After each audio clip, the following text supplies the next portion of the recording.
When we walk around this earth and we look at another human as just simply being them and not really being a living, embodied history, we hold less compassion sometimes. When we look at a person and we say, wow, that person's holding a lot of history, it can produce, I hope, a lot more healthier interactions among us.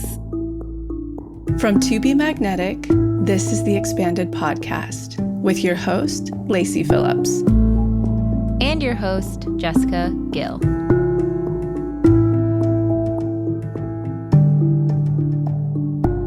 As the leading destination for neural manifestation, we dispel the woo-woo in order to help you create real, tangible results based on neuroplasticity, psychology, epigenetics, and energetics.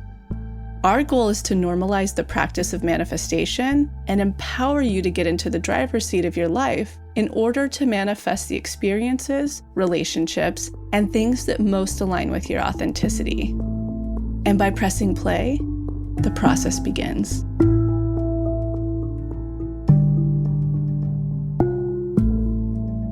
Welcome back, everyone, to another episode of Expanded. Jessica here. I'm so excited for today's episode. It is one that I've wanted to have for a long time. We've gotten this request a lot to talk about intergenerational healing, ancestral healing. What does that look like? How do we start to pick that apart and examine what's going on there? And today's episode really dives in to all of that, to our nervous system, to the things that we picked up from generations and generations prior that are still operating within our nervous system, to even the small patterns and cycles that maybe have operated in our family of origin that now we're repeating in real time. And when we come up against our tests and triggers in real life, we often revert back to those patterns, those coping mechanism patterns that we learned early in life. And on today's episode with leading trauma psychologist, Dr. Marielle Bouquet, we are diving into all of those things.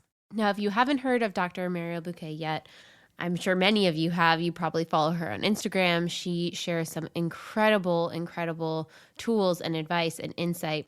But her background is really unique in that she received her doctorate in counseling psychology from Columbia University, and she also trained as a fellow in holistic mental health. So she's really able to blend sort of these two worlds and look at healing as such a holistic view. And that really rings true in her latest book, Break the Cycle, A Guide to Healing Intergenerational Trauma. She took everything that she's learned through her decades with client research and in her studies and in many of her trainings, including understanding ancient practices, indigenous healing. It's really a full, modern, comprehensive therapeutic guide to generational healing. And one of the things that stand out in this episode the most to me, and hopefully will inspire you as well, is she gives a lot of really practical skill sets of things you can use in the moment to help calm your nervous system relatively quickly. I'm talking like 5 to 10 minutes quickly. Now, sometimes we might need a little bit more time to go through everything and let our emotions feel all the way through. But if you're someone who, when you are on the cusp of that trigger and you are really trying to approach how you respond to a trigger in a new way, but you keep reverting to old patterns, try some of the techniques that Dr. Marielle is sharing in this episode, and I promise you'd be very surprised at the results you'll find. It is a really powerful episode, probably one that you'll come back to many times, and I highly recommend her book. Again, that's Break the Cycle, A Guide to Healing Intergenerational Trauma. It is fantastic. I read it cover to cover. There are so many practical tips in there. And yeah, I'm just really excited for you guys to enjoy today's episode. And one other note I wanted to share with you is we got a lot of questions about the manifestation challenge. Everyone is really in the thick of it, I think, in the new year when they're like, oh my gosh, how do I commit to everything and catch up on this? Can I still start? Yes, absolutely. You can start the manifestation challenge at any point. And I know for myself in our household, everyone was getting slammed with sicknesses this holiday season. I, ran out of all my normal supplements and I wasn't getting good sleep and I wasn't moving as I usually do. And of course, everyone came down with everything. And it's been a slower start to the year. And I think that that is completely okay and exactly what my body needed to get some deep deep rest. And I'm going to kick back up into the challenge probably next week. And the challenge will be open until March 1st, which means from this week, you have 8 weeks. As of next week, you have 7 weeks. And it's only a 6-week challenge. So even if you start in a week from now, you still can go at the exact pace of the challenge and won't be rushed at all. So highly recommend joining if you haven't yet. It is so powerful, and I wanted to share a recent testimonial to help expand you. Hi, TBM community. My name is Jamie, and I'm one of your Wisers. I turned 60 in November, and I've been practicing TBM for 2 years, almost 2.5 maybe. What I want to say is this. I have practiced it to the letter and done all the manifestation challenges, and I have acquired so many manifestations. I do all the vision boards on Pinterest and do all the prompts and the DIs. And what I have learned about myself in the last 2.5 years is that I had very low self-value and low self-esteem, and I put up with a lot of crap that I didn't need to put up with, and a lot of unkind people in my life. And so what I've learned and manifested in the last few years from practicing this is I've raised my self-value and my self-esteem, and I've also acquired a lot of material goods. I've acquired various different cars that I've wanted and certain handbags that I've wanted. And that's all great and everything, and I love that, and I feel so very grateful. But most importantly, I have acquired a value in myself that I think is really probably the greatest thing. The other thing I want to say really quickly, I always wanted to live abroad, and I just leased an apartment in Italy, and I am sitting here in Florence, Italy right now in my apartment having dinner. So I put that on my vision board. It happened, and I am here, and I don't know what to say. I love TBM. I love hearing the non-material manifestations as well, because I think that internal work really is the core and the heart of everything that we're doing at TBM. Of course, you'll get the material things, but really that sensation, that true inner confidence, that true self-worth is really what we're after here. And I also want to remind you guys that we have our SpeakPipe message board. So if you are manifesting with the challenge, let us know what's coming up for you. Help expand others. If you get the ping to share, click the link in the show notes and please share your 90-second testimonial. We can't wait to hear from you.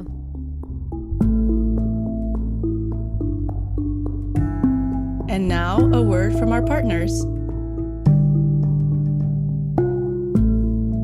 One of the number one questions I have gotten on Instagram in the last few months has been, oh my gosh, your hair has grown so insanely. What are you doing? It looks amazing.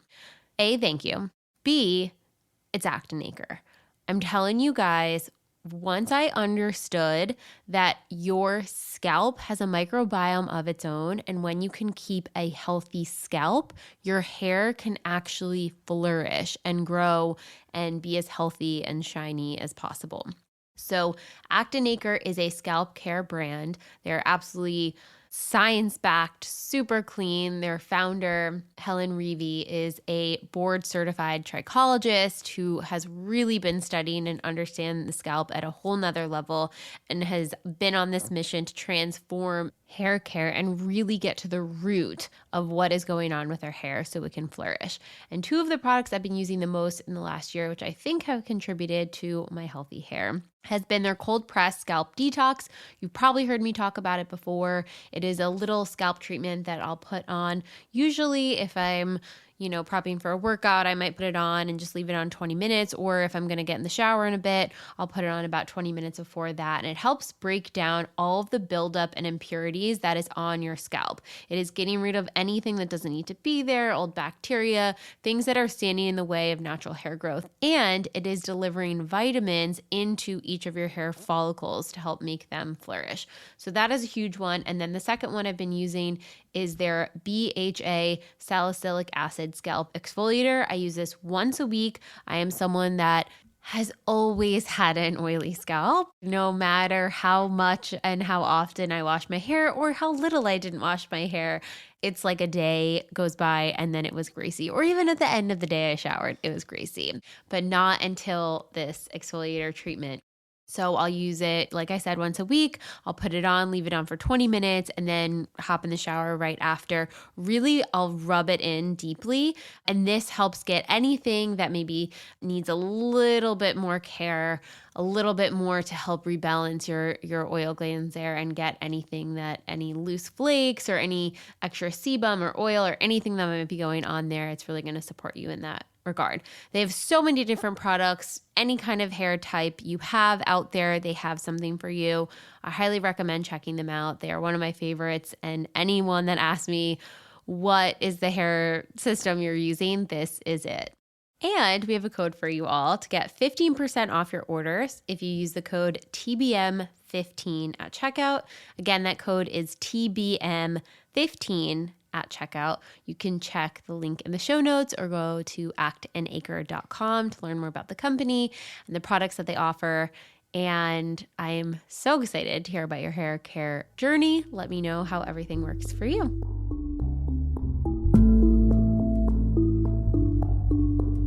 All right, on to the episode.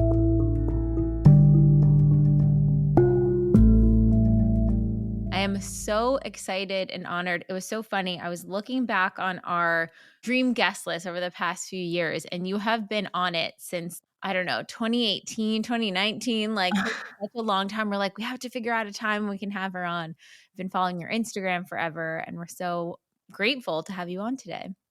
Oh, that's so wonderful to hear that my work is resonating in that way. Thank you so much for having me and for your support also. Yeah. So, okay, you might not know this, but we always start off with a little astrology.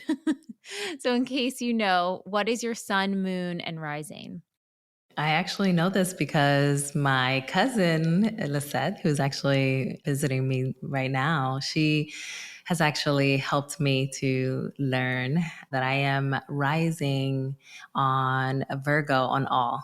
Yeah. Wow. Mhm. Triple Virgo. Oh my Uh-huh. gosh. No wonder your book is so well organized and sequenced. Oh, well, thank you. I do have an alternate side of myself with that isn't as orderly. So I'm glad that there's a part that really reflects that. Oh, amazing. Okay. And another question we ask all of our guests: what is your cultural background and upbringing? I'm an Afro-Dominican woman, and I also immigrated from the Dominican Republic when I was 5, and I migrated to my hometown, which is Newark, New Jersey. So that's a little bit of the background for sure. I'm from Jersey as well. When I saw Newark in the book, I was like, oh my gosh, Nice. very familiar. My dad worked in Newark, so we would go up there all the time. How do you think growing up in the Dominican Republic and then coming and living in Newark and then moving on into the career path that you're in now, how do you think some of those earlier memories, stories, intergenerational moments informed the work that you're doing today? You know, I think it definitely gave me a lens that I'm super grateful for because that lens actually allows me to have an enormous amount of understanding and humility around the work that I do. But it also helped me to understand one aspect of the human experience that is very, very prominent in the US in particular, especially when it comes to immigrant populations, immigrant identities, which is the experience of having kind of like this dual consciousness of having this understanding that worlds can be so different, that ideologies can be different, that there's this way of being, way of living that varies depending on the cultural context. And that has helped me so much in being able to be very intentional about cultural nuances within the work that I do. When did you begin your healing journey and start diving into all of the tools and modalities that have become the book that you've recently written? That journey started 15 years ago. I laugh because I'm like, my goodness, I can't believe it's been that amount of time. It actually doesn't feel that like it's been that long. But for 15 years, I've been actually very intentional about my healing. And for a good portion of those years, I've also been intentional about pouring that healing back into my family. So it's been a journey that was very individual for a number of years and then eventually transitioned into being more intergenerational. So let's talk about this. This has been a requested topic from our audience for so long is generational trauma, intergenerational trauma. What is it? What does it mean? What are those cycles that are playing out within us? Just to give an overview of like when we say that, what do we mean? Intergenerational trauma is incredibly unique as far as an emotional experience is concerned. And the reason being is because it's the only type of trauma that can be handed down from grandparent to parent, parent to child, generation to generation.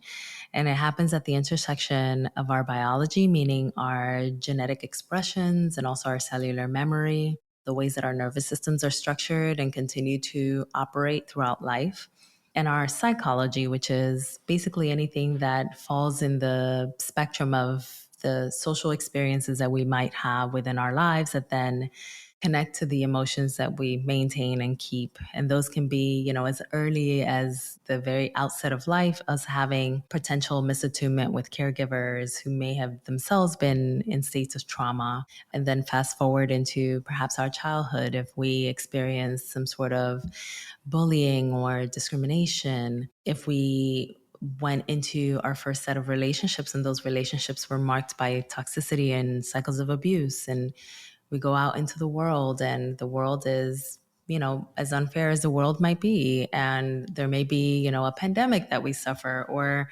more localized collective tragedies like a tsunami or wildfires. And then all of these things make it so that whatever emotional vulnerabilities and predispositions may have been there from a genetic place actually get triggered into being trauma responses.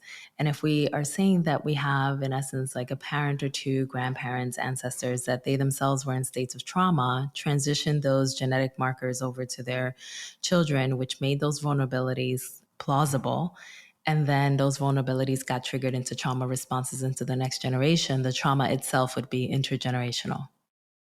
I mean, I think it's so powerful. We know that like our grandmother had our DNA in her ovaries, right? So thinking about even that short of a generational cycle, they literally, whatever emotional state they were going through, what they were carrying is imprinted on us. And then that going forward and thinking even now, we're carrying our grandchildren's DNA within us. And so, what are the emotional states and genetic mutations that are happening to our cells that are going to code into them as well? I think that is so fascinating. But then thinking that that can go back so much further. There was one reference in the book of like, you have, what was it, 255 different ancestors living within your body and physiological response. Talk about that a bit. I mean, that's fascinating. I'm like, how could no wonder everyone's overwhelmed and their tolerance window is low and they're not sure how to cope with things? I can really appreciate your reflection because, in part, that kind of reflection was what I was aiming for with helping us to understand all of the direct histories that exist within us. Because when we walk around this earth and we look at another human as just simply being them and not really being a living embodied history of 7 generations of their family members, we hold less compassion sometimes. Like when we look at a person and we say, wow, that person's holding a lot, they're holding a lot of history, they're holding a lot of pain, they're holding a lot of emotion. It allows us to humanize each other a lot more in a way that can produce, I hope, a lot more healthier interactions among us humans that are lacking some of that in today's day and age. So, with that being said, prior to Western medicine really taking hold and being kind of the forerunner in the area of generational healing or generational trauma understandings, we had a lot of other modes of, we'll call them like wisdom, that were already helping us to understand that multiple generations of pain could exist within us. For example, there has been a lot of ancestral wisdom that's been passed down through Native peoples' understanding of soul wounds and the wounds that exist within multiple members of a family and of a community that actually span 7 generations back. And I think there were some scientists that got really curious about that. And they said, well, let's test that out. Let's look at things under a microscope and see what this really means in a very more westernized, scientific, and perhaps even tangible way. And right now, as the book is coming out, there's still some studies that are uncovering the potential of there being even more generations of histories that exist within us, up to 14. But it is just so novel and so new that I didn't want to include it in the actual book because 7 is already fairly overwhelming. But when we're talking about 7 generations, we're talking about 128 fifth great grandparents. And like I mentioned in the actual book, they bore 64 of their children, who bore 32 of their children, who bore 16 of their children, who bore 8 of their children, who bore your 4 grandparents, who bore your 2 parents, who bore you. And taken together, all of those histories amount to 255 histories, including your own, that exist within you. So when we're talking about 7 generations, we're talking about the 7 generations that ancient wisdom has already helped us to understand and uncover are embedded within our cellular and genetic memory, and also what now other modes of inquiry or scientific methods are also helping us to understand truly exists within us. Well, there's a couple of things I find so fascinating. One, I mean, I only have the history of maybe a few of those generations back through word of mouth because there was no way to have that laid out somewhere, right? And I think as we're in such a digital age now, how cool to be able to record, like you have in the book, the trauma tree of like putting all of your history in there of what happened and what you may have gone through. So future generations now have an idea of what they're kind of stepping into. That's like a hope that they would have those tools or resources to look to in the future. But I also think it's really interesting, our community is a lot of internal work and like what blocks and limiting beliefs are back there.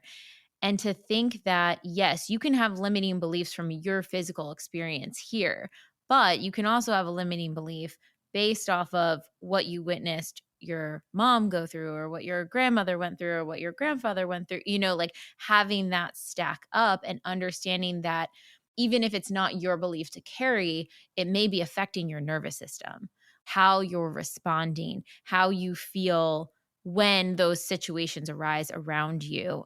And then the other really cool part that I've never heard really anyone talk about is the intergenerational wisdom, the higher self wisdom. Like if you have 255 generations back traumas, you also have their gifts, the beauty, the wisdom, the history, like all of the goodness as well. Talk about that a little bit.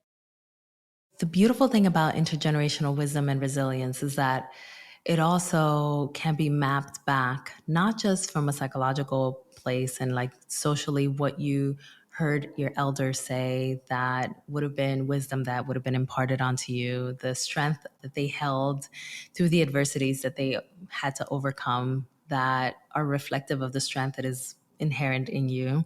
But that we also have some of the biology that's really helping us to uncover the ways in which generationally we also have ways in which we impart wisdom. One example of that is, as I'd like to see it as wisdom, is the fact that, yet again, those multi generational cellular cues exist within all of us, right? That also span many generations back.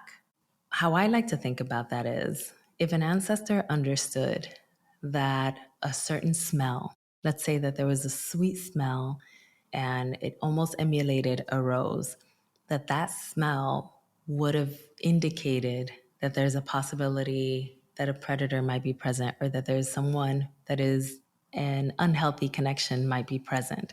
There is a chance that their cellular memory would have integrated that into their being. So every time that they smell that same smell, they actually, it's in part what we call triggers, right? They would have gotten triggered to understand there's a threat coming, I must prepare. What we understand scientifically right now is that that information also gets translated forward.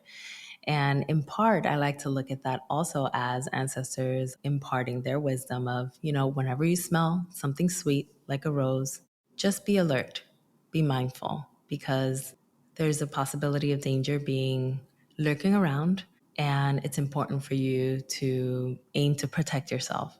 So there's some biological, some people call it like epigenetic preparedness. They call it, biological, evolutionary preparedness, and all other kinds of things that are, just language that we're starting to really create around this. But I think it all really falls under the bucket of what was the biological resilience, strength, and wisdom that also got translated forward beyond, the actual interpersonal interchanges that we've had with community members and elders that are also a part of how we build that wisdom. I think about the example you gave of the lemongrass tea and having that soothing moment where you really were like, okay, yeah, this is the tea my grandma gives me. It's great, amazing.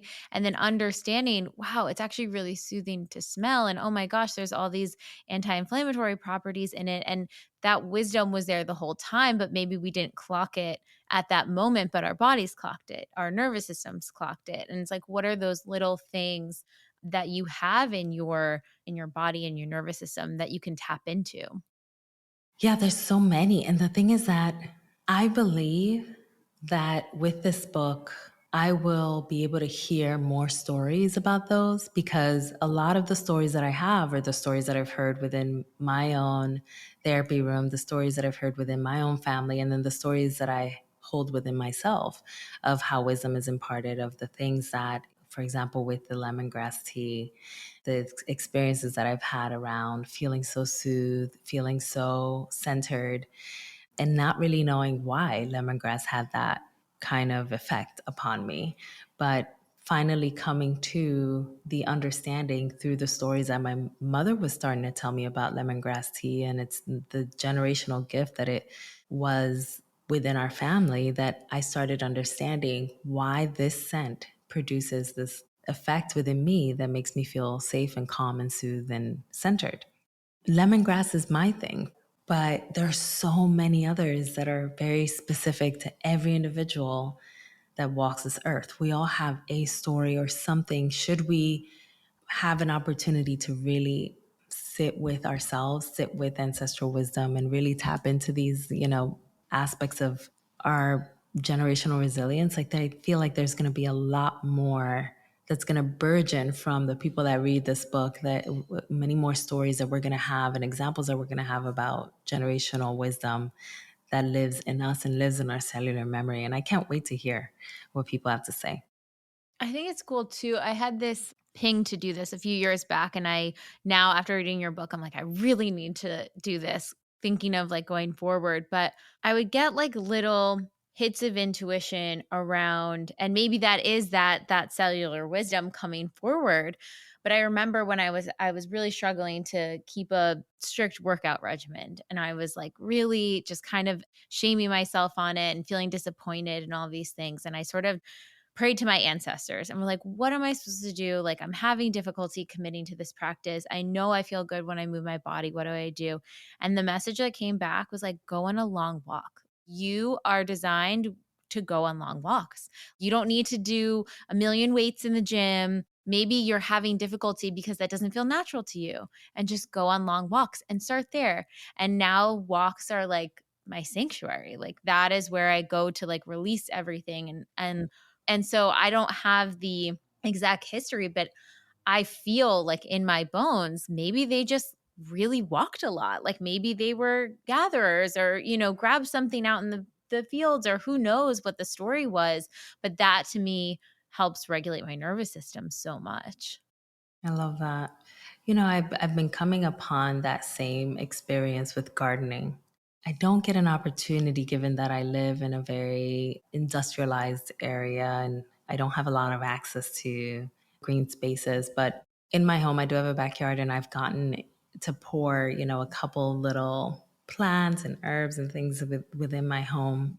And there's something about connecting to earth in that way that also feels like similar to your experience, like it just teleports me back, and it really feels grounding beyond the fact that gardening itself is a grounding practice. Mm-hmm. And I think that that's the thing, is that sometimes if we are willing to just kind of go with the flow, allow ourselves to just listen to what our intuition is telling us about a practice, a hobby, a moment, a mindful moment, and just really just stay there, I think there's so much insight that can come from those moments. Talk a little bit about the allostatic load and the cumulative burden of chronic stress going kind of in the other direction. Mhm. But I think it's important for people to know, to identify this almost window of tolerance and how much just stacks up. Almost how numb, I almost want to say, people become to how much they're actually carrying. I'll start with the last thing that you said. People become numb to how much they're carrying because they have never been taught to be attuned. We live in a world that's highly, highly disconnected from itself, that its constituents are disconnected from themselves, and we don't have a protocol put in place at key moments of our lives when developmentally we're learning ourselves, like in school, that helps us to understand how to check in, how to have body awareness, how to know when our belly is feeling upset because we're actually worried, how to tune into that pain that we feel in on our shoulders and the possibilities that that could be connected to the very rough day that we just had. Like, we don't have those mechanisms in place. We don't have pediatricians having that understanding and integrating that into the recommendations that they make for children. We don't have other kinds of medical specialists integrating that into their understanding of adult bodies and adult minds. And so as a result, there's all of this that's floating around in this vast, vast world. And we have so many people that are walking around without that understanding and knowledge of the fact that we have a body that wears down because of stress. And the allostatic load is, in essence, the neurological wear and tear meter of the body. And it maintains our capacity for stress. And whenever it's overloaded, it actually can dip us into allostatic overload. However, with time, too much of that can actually start turning into physical disease because our organs start overproducing some of the hormones that are not healthy for them. Our bloodstream gets impacted by the allostatic overload. Our brains start pruning away very important brain mass and neurons. Like, there's so many ways in which all of the stressors that we undergo through life are connected to how much our bodies are taking in and how worn down they feel. And eventually, that contributes to physical disease, which is why the stress disease connection is so incredibly important, why it's important to teach in medical school, why it's important to teach to other medical specialties, and why it's important for everyday people to have an understanding around. It's, I would say, probably becoming more increasingly common, but pretty uncommon that you have such a clinically trained background, but then that understanding of that mind, body, spirit connection.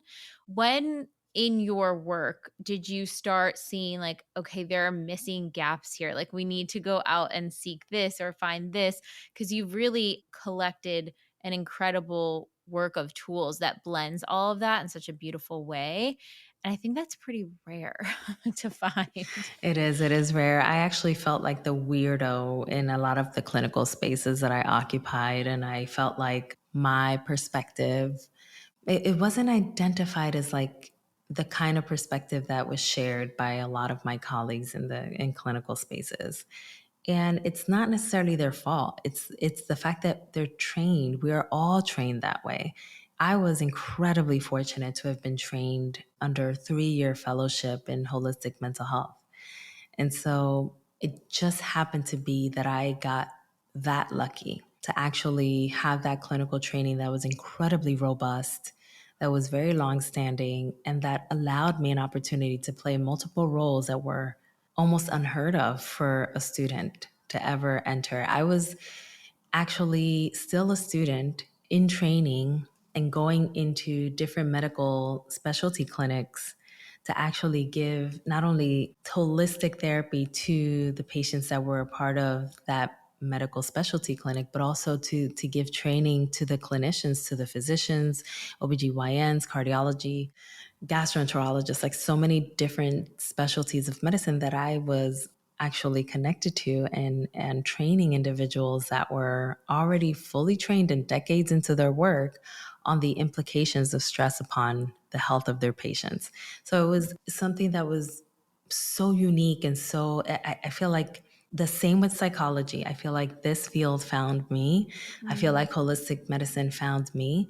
But it was only upon stumbling upon that fellowship that I realized that when I looked back at my home, and when I went back home and I started eating back home, and I started drinking my mother's juices and teas, and I started talking to family members, that a lot of this ancient wisdom was also present in my home, but we just never gave it that title.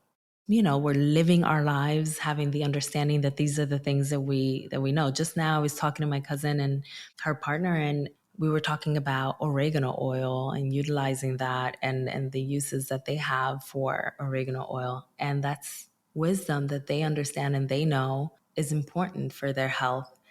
But it's in talking to my family members in these ways that I start uncovering and understanding, like, we've had this wisdom. This wisdom has been there for a very long time. And it is unfortunate that we've had to be disconnected from it, and that it had to be pathologized by Western medicine, and that now Western medicine is in such dire need of the ancient wisdom that it discarded for so many years, so many centuries.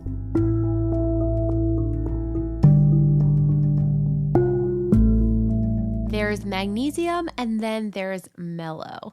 I love this little saying because I think so many times right now we're seeing magnesium in the evening. We need this for restful sleep. It's an incredible nutrient. So many people are deficient. I think the statistic is 75% of people are deficient in this essential vitamin that impacts 300 different compounds in the body. And one of the reasons I am obsessed with Ned's Mellow Magnesium Super Blend is that not only is it some of the highest quality ingredients for magnesium, they have 3 forms of chelated magnesium, which means they are covering you from all angles on the magnesium. It's high bioavailability, clean ingredients, gluten-free, sugar-free, non-GMO, naturally derived. Not only all of that, but they also have L-theanine and GABA in there. And I say this because L-theanine is a supplement that is fantastic to use before bed to help induce relaxation, calmness in the body, and GABA helps support our brain health. So when we take GABA before bed or anytime during the day, it is helping us create new neural pathways. And at TBM, we're always about creating new neural pathways of high self-worth, moving past those limiting beliefs. So just by taking the magnesium drink in the evening, you are supporting your neural pathways while you sleep. So what I like to do is take a little scoop of their magnesium powder. I put it in like a little cocktail glass and then swift it around. I'll put like a fancy ice cube in and make it the first part of my nightly ritual. And then maybe I'll go journal, or I'll lay down and put on my red lights in the room. But this is kind of like the kickoff to my evening. It tastes fantastic. They have 2 new flavors, which I've been obsessed with recently. They're pomegranate and they're Meyer lemon. The Meyer lemon, let me know if you guys try it out, but the Meyer lemon to me tastes like a lemon pound cake, but not that sweet. I could be crazy, but that is my taste. It's just bringing back nostalgia of being a kid and having that at my grandma's. And it is absolutely delicious. And I keep both flavors on hand so I can switch off between the 2. I also am obsessed with their lavender berry. That has been my original favorite that I've loved since day one of Ned, but their new flavors are also fantastic. So if you're interested in upping your sleep game, your nightly ritual, you're looking for something to help calm your nervous system before sleep, or also just help your neural pathways as you sleep, I highly, highly recommend Mellow Magnesium Super Blend. And we have a discount for you guys. You can get 15% off your order with TBM15. Again, that code is TBM15 for 15% off. Check out the link in the show notes to learn more about Ned, the incredible things that the company is doing, and how clean and incredible their products are, how high quality. It is truly fantastic, and I highly recommend it.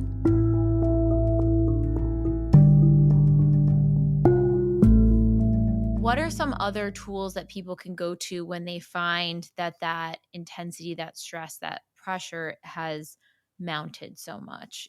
What are some tools, techniques that you use that you see the most results from that really help the nervous system rebalance to offload some of the stress that might be built up? The tools that I like to gravitate towards, of course, there's more comprehensive tools in the book, and I do layer the tools and I make them more ancestrally centered and culturally relevant. But the tools that I gravitate towards the most, both in my personal life and my professional life, and that I like to almost kind of like reiterate whenever I'm in conversation with folks, is they're tools that are accessible. They're easy for all of us to get to. It's not the yoga practice that I venerate and I think is critical and important for us to integrate into our lives should we have the, body capacity to do so. It is simpler than that. It's deep breathing. It's deep breathing in a way that also takes into account how much we need to pour into that practice. It's the deep breathing that isn't just 3 breaths or one random session with someone that does breathing coaching, on a Tuesday night, and then all of a sudden for the rest of the year, you never take deep breaths. It's not that. It's a lifestyle change. It's deep breaths on a daily basis that are taken for a minimum of 5 minutes so that the nervous system can actually register that you are helping it to heal, to restore, and to feel calmer. And so it's the orientation around deep breathing that is really, really critical for us to have in order to actually do the practices that are going to have an impact, especially when we're talking about old bodies that are ancient, ancestral, and have 255 histories living within them. We're going to need the understanding of how we really do the undoing of stress. And so deep breathing is one. Another one that also helps us, within the nervous system in fairly similar ways, perhaps a little bit less effective than breathing, but still effective enough, is rocking. Rocking is a ventral vagal stimulation practice that offers us an opportunity to also stimulate that cranial nerve that is primarily responsible for rest and relaxation within our nervous system. The same with humming, similar effect as rocking.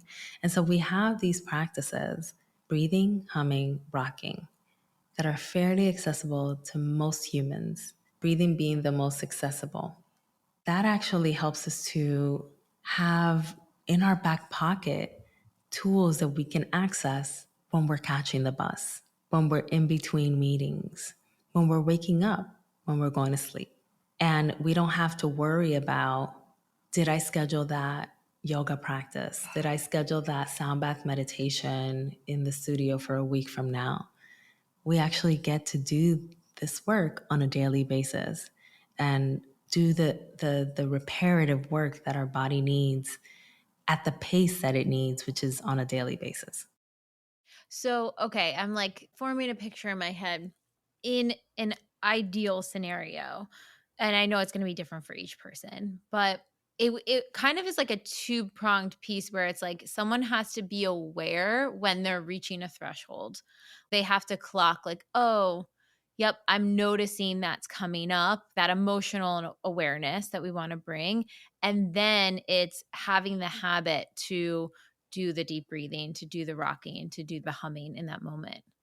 Well, the thing about these practices and the reason why I emphasize that they need to be a lifestyle change is because it's almost unfair to ask a person, when you're most triggered, put this in place. In part because it's just not fair, but truly because biologically it's going to be harder for them. Biologically, their actual body and their nervous system are invested in protecting them at that moment. So they're not going to have some of the mental faculties that they're going to need to actually engage in the complex thinking that is required for them to actually identify that they need to breathe, rock, and hum. So if that's the case, one of the things that I learned in my one of my trainings that was more cognitive behavioral in nature was this concept of building mastery. And building mastery is done through engaging in the practice that we hope to build mastery around when we're least triggered and engaging in it on a continuous basis. That means that we do deep breathing, when we don't need it, when we're actually calm, when we've just woken up, or when we have a calm moment in our day and we engage in the practice and we engage in the humming and we engage in the rocking in the moments when we don't have any kind of trigger stimulus around us. We do it when we're simply training our bodies to default to that.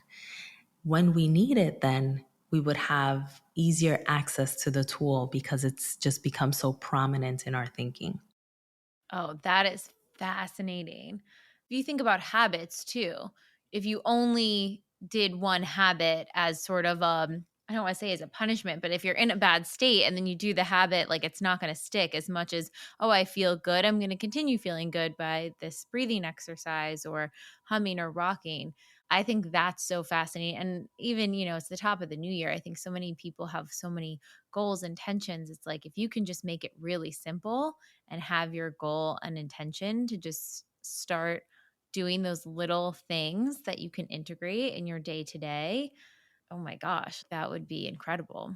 It would be. And, I lean on science a lot, in part because we are still a world that creates a hierarchy of, science and scientific inquiry being important. But the science also tells us that body memory can be built within 300 to 400 repetitions, which is almost the equivalent of a year. We have 365 days in a year, and within those 365 days, we create a lifestyle practice of integrating body-based practices that help relieve the stress that our bodies are absorbing in this fast-moving world. Imagine how different our bodies can be, meaning that our bodies, are of course depositories for a lot of our stress and trauma.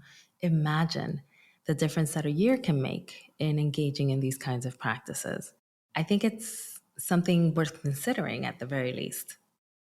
And I think if so many people are on, their own healing journey with different modalities, whatever they're doing. And one of the obstacles is that when it starts to get really overwhelming and really scary or things feel heavy, they're like, oh, that was too much. And they put it away and they, don't run back to it or they won't look at it for a long time. But if you have a practice that can help your nervous system, a tool to go back to, a resourcing of sorts, that you can have as you're diving in and pulling apart and facing, especially even the shame. You have a whole section on shame in the book. Talk a little bit about that and how we can move through it, because I think it's one of the hardest emotions and biggest kind of blockers, and why people project out their emotions so much too, because that shame is so intense.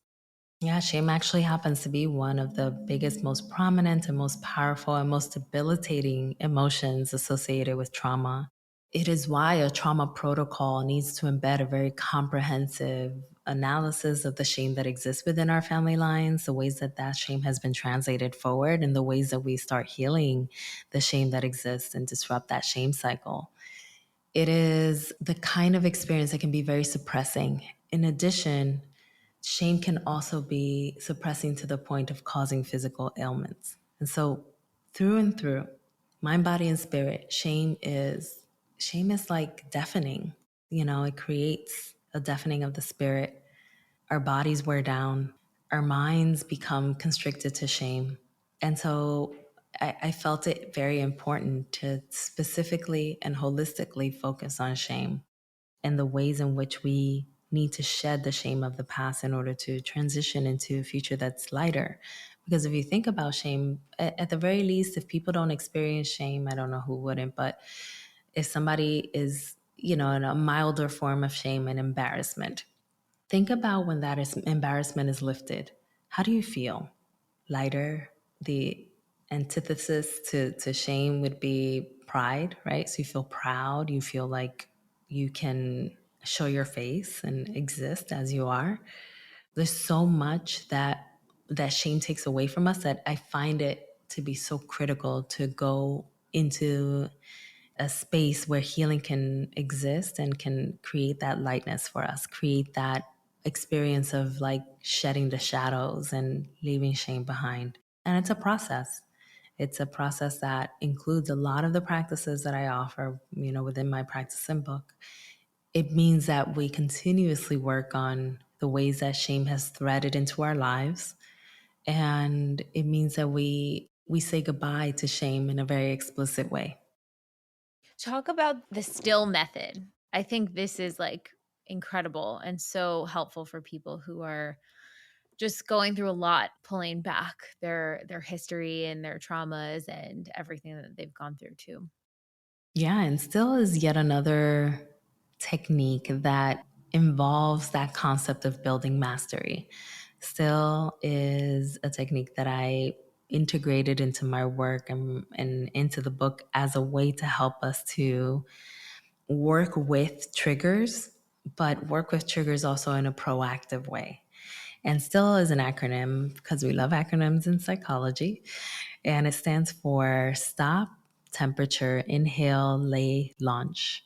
And what it means is that whenever we experience something that can be distressing in any way, first we imagine a stop sign. We freeze in place, we don't do anything that can jeopardize relationships, that can jeopardize, any kind of like job or any circumstance that's in front of us. We instead freeze.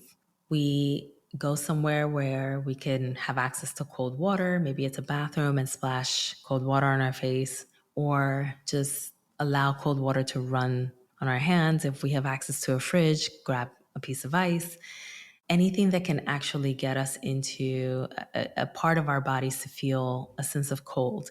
Now, the ultimate way to do this is to take a cold water plunge or to dip into cold water. That would be perhaps less accessible at all moments of life, but definitely the best thing to do.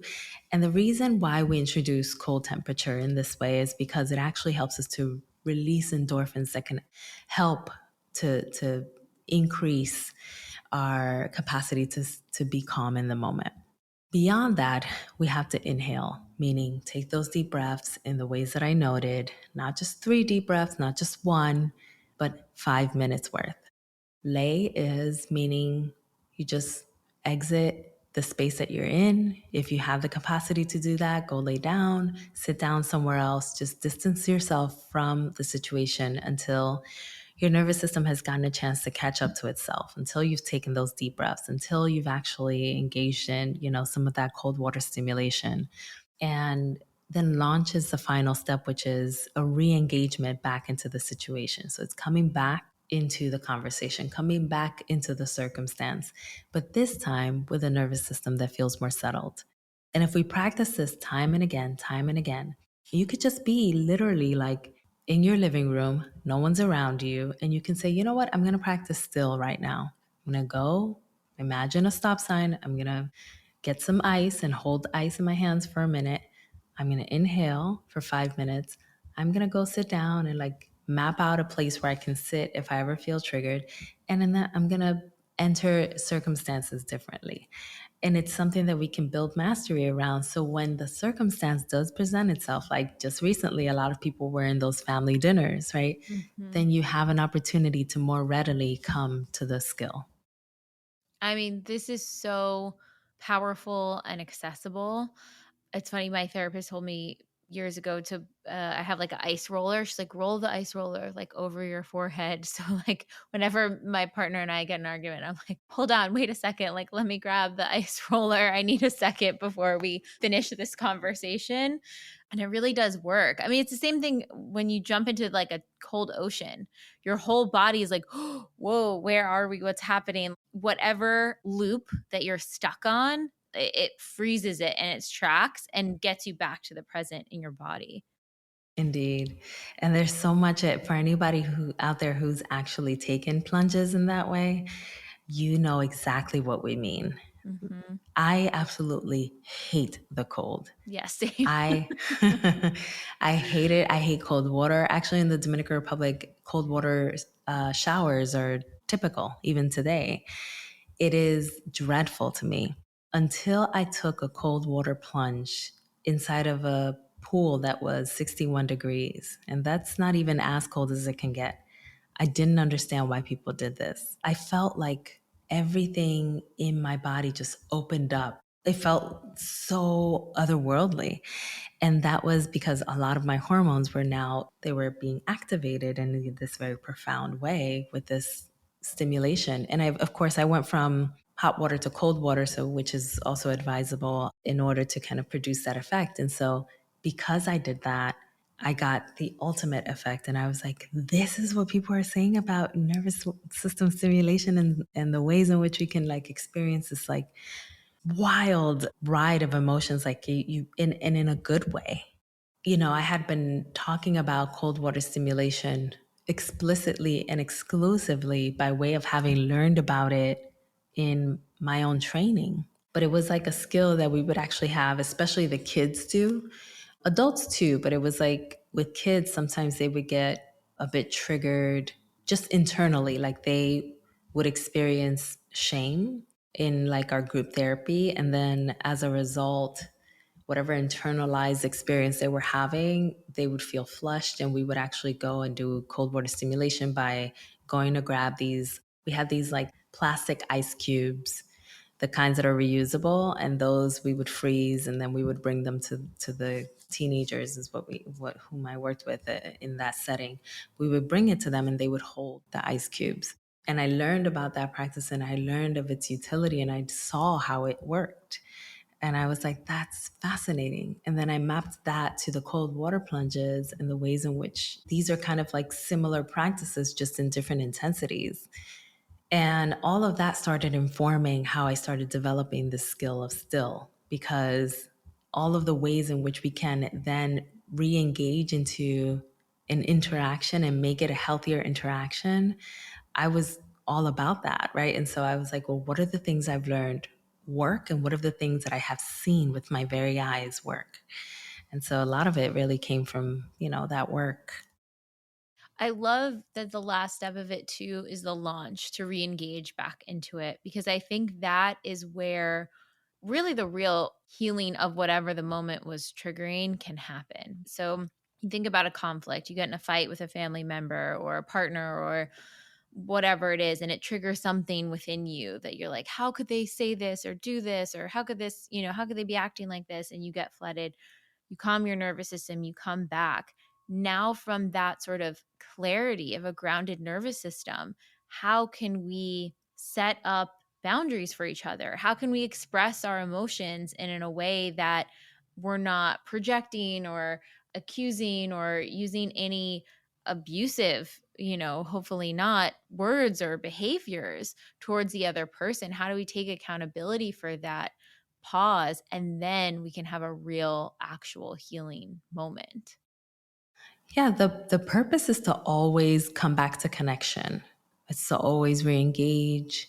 It's to always find a way to address whatever has been left unaddressed when we exited and we started envisioning the stop sign. It's always to come back. And so I couldn't leave that part out. So I'm really glad that the acronym worked. But it was a really critical part of what I desired for the skill, because we can't just drop off, right? Like self-soothe and not come back to relationships. The relationships are there, they're on hold and they're waiting for us to say, okay, I'm ready to have the conversation.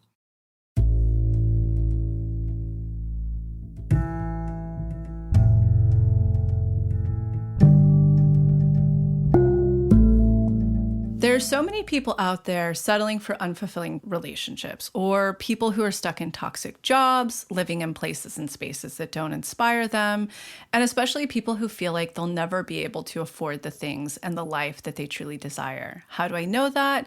Because it was me before I discovered that manifestation is actually a totally viable, scientifically proven method of creating the life you want.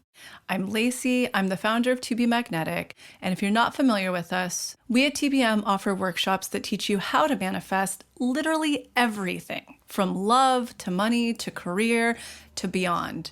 Our courses are the most effective manifestation method on the market, and that's because of a secret that I discovered years ago about manifestation, which is you do not manifest from your thoughts. You manifest from your subconscious beliefs. So after decades of client research and input from leading doctors and therapists, we designed courses that help you rewire your subconscious mind to align with what you want to manifest. And the best part of all, for any skeptic out there, our work is completely scientifically proven to work. Just ask the tens of thousands of members inside our Pathway membership, which gives you unlimited access to all of our workshops, tools, and offerings that you'll use over the course of a year. This includes workshops on inner child, shadow, boundaries, love, money, the infamous ruts, and the horrible rock bottoms, and so much more. Okay, now back to the episode.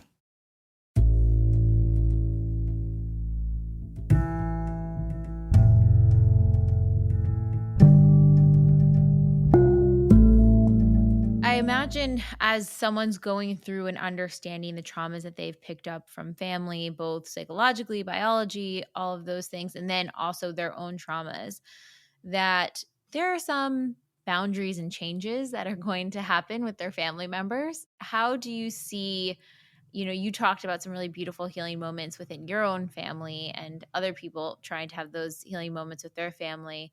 One question we get a lot is like, oh, my parent just won't change. They're not willing to change. They're not willing to look at it or take accountability or have those healing moments. What would be your advice for anyone who's kind of navigating that dynamic? Well, I always say, when changing others is not available to you, the goal should be changing yourself, allowing yourself to experience the freedom that unfortunately they're not allowing themselves to experience. The liberation from their pain is not something that they're willing to step into, but you can do that. And you can do that almost for yourself and to pay homage to them if you wish to do that. The reality is that many of us are missing really an understanding of how coping mechanisms work. Every generation has a way in which that generation adopted collective coping mechanisms. And then we also have individual people that individually adopted their own coping mechanisms that are more personalized. And many of us forget that generations past have had coping mechanisms around avoidance. Don't talk about that. We don't say anything about it. That's been a collective understanding among a lot of older generations. And it is so deeply ingrained for so many decades. And some of us are sitting here in our living rooms with parents and we're pointing the fingers at them and asking them to change generations of behavioral patterns, but we're not equipping them with the alternatives. What is it that they're going to do with the void that's left there and the coping that still needs to happen? They're going to need tools. They're going to need this book. They're going to need a podcast. They're going to, they need tools. It's not just about saying you need to change and you hurt me. It's about equipping the older generations with what they're going to need in order to start creating their own bridges towards healing. And I think it's in part the approach that we're taking, but I think it's also the fact that there are coping mechanisms that are both individual and collective that are deeply ingrained. And we, in part, are going to have to honor some of those and really just allow older generations to live in their own coping strategies. But whatever little we can do around it, I think can be done not by pointing the finger, but by offering resources. One thing that I've noticed, like going through it, is also recognizing what their default coping pattern happens to be and maybe why they adopted that pattern, because that helps me have compassion for the parent, the family member, whoever it is, and then also compassion for myself for when I see it pop up in me. You talked about that a lot of like, okay, when I tend to be elevated and I'm in fight mode, I yell to make my voice louder, or whatever those patterns are. What are some of those things that maybe we could highlight to just give people some examples? These are some coping mechanisms that may pop up when people are under duress. Yeah, they are very variable, but the yelling is definitely one. Like some people slam the door and leave. And if I were to contextualize that within a clinical framework, I would say that to me sounds like fleeing. It sounds like avoidance. Some people talk about something else and leave the conversation mentally, engage in mental dissociation. And that too is a form of fleeing. Some people do damage to themselves. They gamble away their money. They engage in substances that can be harmful to their bodies. That's a way of numbing. And that's also a way in which people engage in coping and getting through the moment. It is so variable. It looks so different. And there can be all of the ones that I mentioned in one home. There can be two parents in a home. Each parent has their own version. There could be two children in the home that are now, let's say, emerging adults, and the two of them will have their own version. And they are all coexisting with one another, potentially triggering one another, and everybody goes into a collective nervous system overdrive and into their own respective coping strategies that are many times very predictable. For parents out there, people thinking about having families in the future, what are some ways that we can support the kids and future generations and future kids? I know you had a great podcast with your sister on this too, and how she's showing up with her kids. But how can we not impart? I mean, I know some of it is like we can only do so much in one generation, but how can we impart teaching them the lessons that and the tools to build that resilience and take the wisdom away from these situations? Well, I don't just want to put it on the families. I also want to call out educational systems and community systems. We are all responsible in helping to teach children the language of their emotions. Socio-emotional learning it took off a couple years back, maybe like a decade ago. And now I've seen a couple school districts almost kind of be in a place where they're kind of cutting programming or curriculum around social emotional intelligence. And it is so critical to the development of a child that has not been there for the extent of the American educational system. And now it's not seen as a critical part of their development. A child is less likely to use algebra than to use emotion based skills. So we have to look at the educational systems that are failing children from an emotional standpoint, and we have to start embedding practices within their educational environment that can actually facilitate better emotional attunement. And the same at home, like allowing kids to emotionally express themselves, giving them an opportunity to feel validated and affirmed and heard. All of those things are going to be really critical. But it starts with the adults that can finally connect with their own emotions so that they can understand the language of emotions that they can then teach their children. Yeah, that also makes me think of a really important chapter that you have in the book around the collective intergenerational traumas and intergenerational healing and the responsibility and the awareness and just so many layers within that. Talk a bit about that and how people can really, I think part of it is like having a validation for, yes, you went through all of this. And on top of that, there is this other big entity that is really going to impact you. There's no way it couldn't. And then what is almost like the hope forward for that as well? Collective trauma is almost like, I almost feel like it shouldn't even have had its own chapter. Like it should have just been integrated through and through in the entire book. But I wanted to highlight it. I really wanted for us to say, we're just going to focus on collective trauma right now. But the thing about collective trauma is that it really is embedded in everything.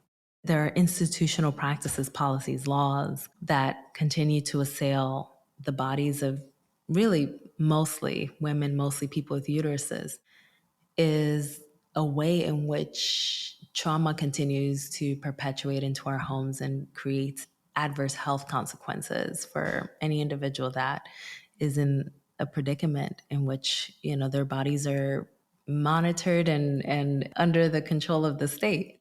There's so many iterations of the ways in which collective trauma permeates our homes and our lives on a daily basis. I could be here for hours. And that's why collective trauma, that chapter broke me. It literally was like the hardest one. I threw it out. I rewrote it. I cried during it. I felt the immense pressure of trying to add everything, every lived experience that I've heard of, that I've been connected to, that I treasure, that I want to feel seen. It was just so hard to do that in just one chapter without writing an entire book about it and without overdoing it. Like, I couldn't have 50 pages on just one chapter, but for my heart desired it, right? What I hope that this tiny piece of knowledge that I've been able to impart in that specific area of the book, I hope that what it can do is that it can get us to start thinking, that it can help us to start thinking even beyond the scope of my own understanding of the ways that collective traumas permeate through our society, and that people start asking the right questions about how the systems that we're involved in and some of us invested in, how the ways that we're treating Earth, and how the ways that we, continue to inculcate specific cultural values that go on unaddressed and uncontested, how all of that is a part of how collective trauma continues to pour into our homes, and that we start asking the questions that can help to start disrupt the status quo from our respective perspectives and lived experiences. I think it's so important to highlight, because I think when you're thinking of healing work, especially your ancestors and everything back and all of the trauma that you have going on, as you're in that healing, it's like what impacts one impacts all. You can't just heal in a silo. That could be one part of it. But then, like you said, it's going back out into the world. It's seeing, okay, where are the problems here? Like, how can we fix this? How can we ask questions here? How can we show up differently here? Maybe it's as small as just interacting with your neighbor differently. And then it expands from there. It's like understanding where are those small moments that you can have growth and healing up into those big things. And I love how you had a moment of like, it can feel like you're insignificant into changing this mega thing that has impacted us. And yet your existence and your healing and your willingness to get curious and step forward and continue to take action does actually make the shift. It's like the tiny drops in the bucket make the change. And that is how we don't become overwhelmed and overburdened by the issues of the world. We each pick at a specific area that we'd like to focus our efforts and create change there. And I think that that's much more sustainable than giving the responsibility to one person. I love that. So where can people find you, find the book? We kind of talked about it before, but what is your hope with this book? How do you feel people utilize it and integrate it into their lives? I hope that people create healing circles around it. I hope people connect to the people in their lives, their cousins, their siblings, their friends, maybe even coworkers, and start developing healing centered conversations, and that they themselves feel less lonely in the journey towards cycle breaking, that they feel supported, that they feel like the journey is possible, and that they feel held within the pages of the book and within the words that I offer, that it doesn't feel like this overburdening, heavy task that is unattainable, but that it feels like something that they can do within this generation. And they can find me at drmarielbouquet.com. There you'll see like wherever I'm connected and all the things I'm up to, but also my book is also listed on there, and it's actually for sale everywhere books are sold. Thank you so much, Dr. Mariel. And thank you for writing this book and putting this out into the world and sharing your wisdom with all of us, because it really is changing lives. So thank you so much. Thank you for saying so, and thank you for having me.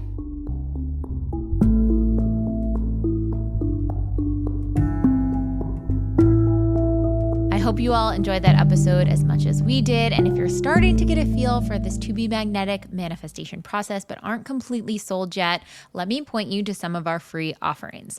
You can check out the expanded podcast episode called How to Manifest Anything You Desire, where Lacey, the founder, and I break down exactly what this process is all about. You can check out The Motivation, which is our testimonial library with thousands of testimonials of people who have manifested wild things using this process. Or you could check out our free quiz to find out what manifestation phase you were in, the rut, the rock bottom, the next level, or the magic dark, and how you can navigate. Enjoy! We'll see you next week.